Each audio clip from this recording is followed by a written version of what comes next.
വെച്ചാൽ പാൻക്രിയാസിന്റെ ഒരു പ്രശ്നം എനിക്കുണ്ടായിരുന്നു. അപ്പോൾ എനിക്ക് ഒരു ഫുഡ് പോലും കഴിക്കാൻ പറ്റത്തില്ല. എന്ത് ഫുഡ് കഴിച്ചാലും അപ്പോൾ ഒന്നെങ്കിൽ വോമിറ്റിങ്ങോ അല്ലെങ്കിൽ വയറ് അതിശക്തമായ പെയിനോ ആയിരുന്നു എനിക്ക് വന്നുകൊണ്ടിരുന്നത്.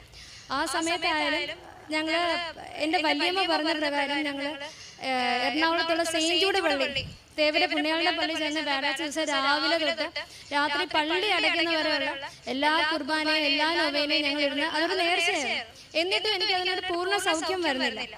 വീണ്ടും തങ്കിപ്പള്ളി പോയി, എല്ലായിടവും പോയി, എനിക്ക് ഒരു സൗഖ്യമായിട്ട് വരുന്നില്ല.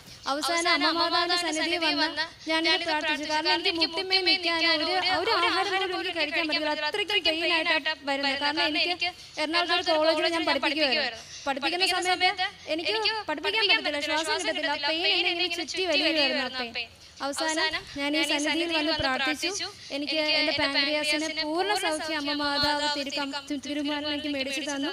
അതേപോലെ എൻ്റെ